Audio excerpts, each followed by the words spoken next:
Yes, sir. Now, today, we're going to talk about Liam Neeson and the demise of his ex-wife, Natasha Richardson. Now, without further ado, we finna tap right in and we finna see what's going on. Now, Natasha Richardson. Now, she was an actress as well. Now, she died of epidural hematoma after a skiing accident. Now, according to a medical examiner, autopsy results show that the actress died of blunt impact to the head. Now, Natasha Richardson's death was indeed caused by her fall on a Canadian ski slope. The New York City Medical Examiner's Office conducted an autopsy on the Tony Award-winning actress on Thursday. She died Wednesday at age 45.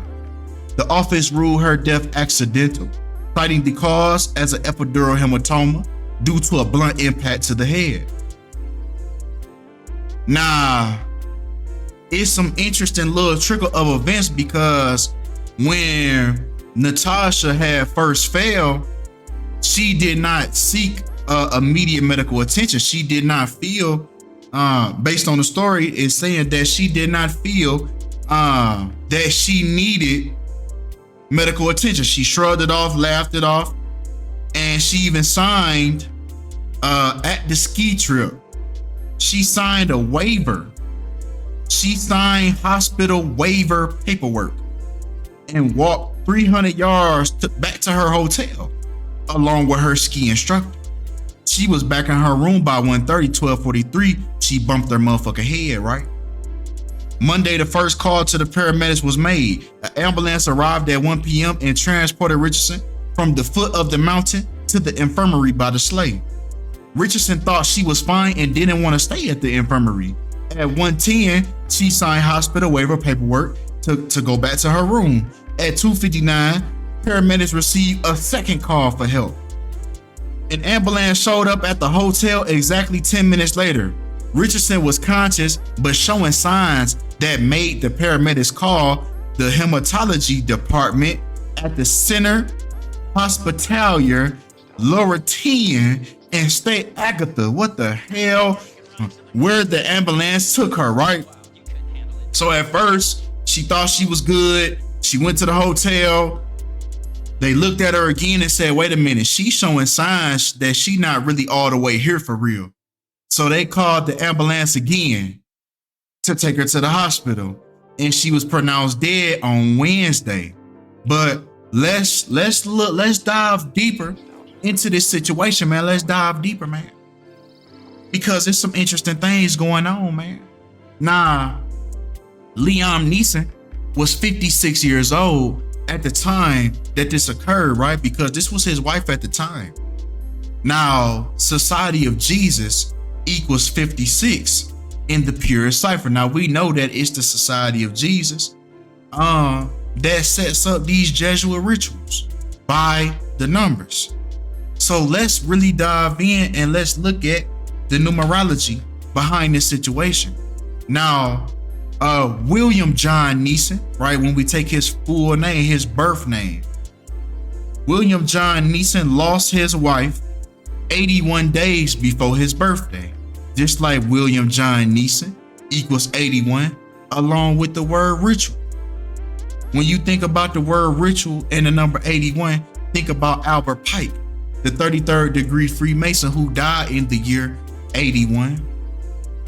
Excuse me, no. He died at 81 years old. Think about Kobe Bean Bryant that equals 81 when he scored 81 points in his highest scoring game. His 666 game to be exact, when Mark of the Beast equals 81 as well. But come on.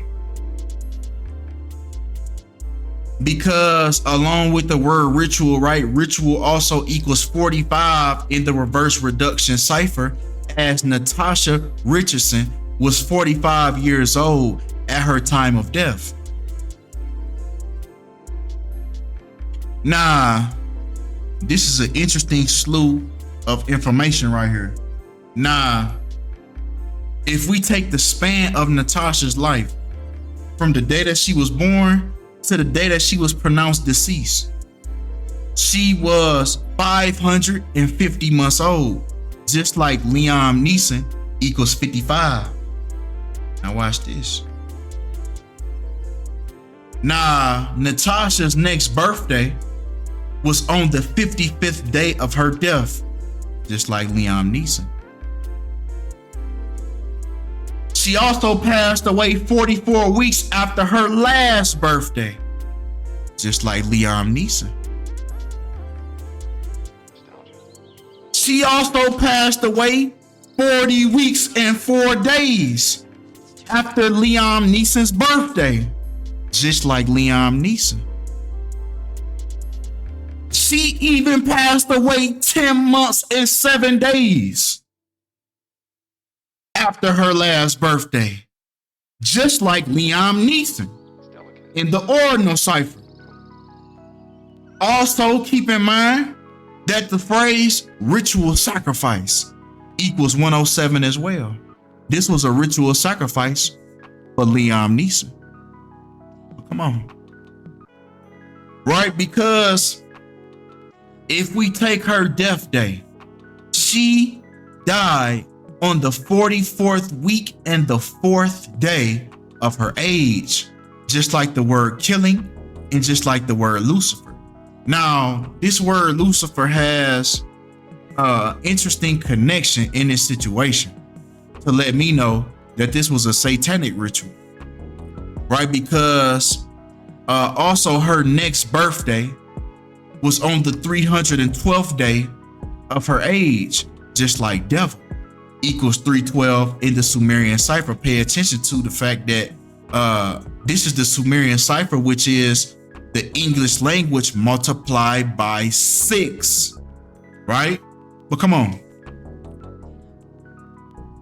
Because even if we take that same word killing and Lucifer as it pertains to her birthday, even if we take Liam Neeson's birthday into account, Liam Neeson's birthday was on the 11th week and the 5th day of her death, just like the word killing and just like the word Lucifer.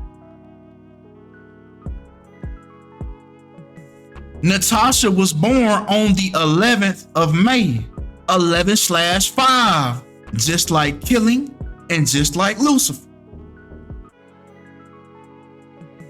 Now, the last movie that Natasha Richardson featured in was called Wild Child, starring Emma Roberts, which, if you look at the bottom, it say a new term for trouble.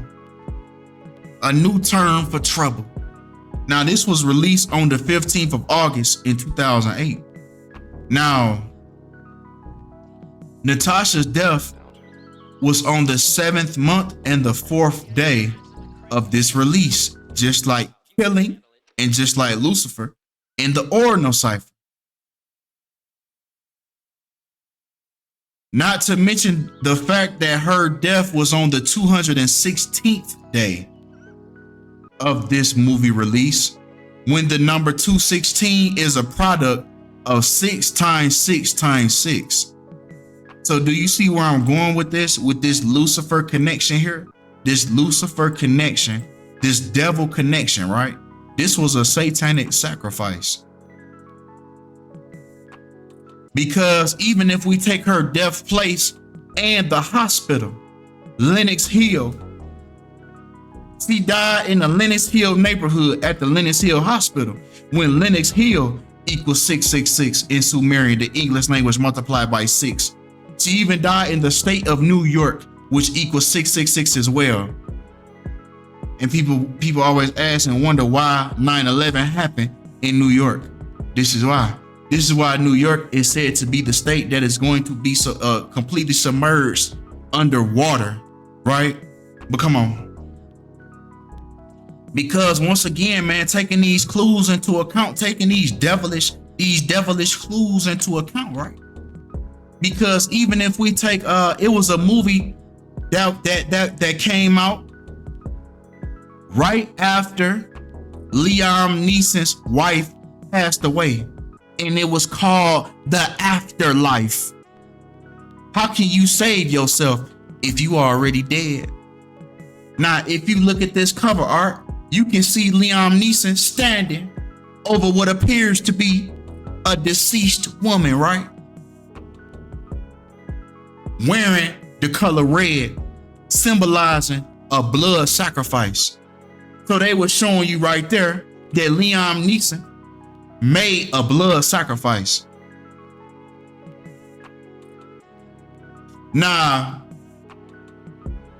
this movie came out 234 days after the death of Liam Neeson's wife, just like Mark of the Beast equals 234 in reverse. Remember earlier I told you Mark of the Beast equal 81. Well, come on, man. Come on. Because it even was released with 54 days left. Just like Mark of the Beast equals 54 in the pure cipher. And in this movie, it was also interesting because the character that he plays a sinister character, right? He comes off as a genuine dude in the beginning, but it's revealed that he has a more sinister plan because he convinced this girl that she was in the afterlife when she really wasn't. Yeah, she really wasn't. He was just, he lied to her. He lied to her just to get her up out of here, right? Oh. Nah, this movie Afterlife was also released 7 months, 2 weeks, and 6 days after the death of his wife, when blood sacrifice equals 726 in the Sumerian cipher. This movie also came out 33 weeks and 3 days after the death of his wife. When we already know all about the number 33, right? So it's interesting that Natasha Richardson's death day was on March 18th. In other words, the 18th of March, when the 33rd degree Masonic slogan, order out of chaos, equals 183. So she was a sacrifice for the brotherhood, the sisterhood, right? The sisterhood and the brotherhood, right? But with that being said, man, that's all we have for this video, man. Y'all leave some recommendations for future videos. I appreciate y'all for all the love, all the support, and I'm out.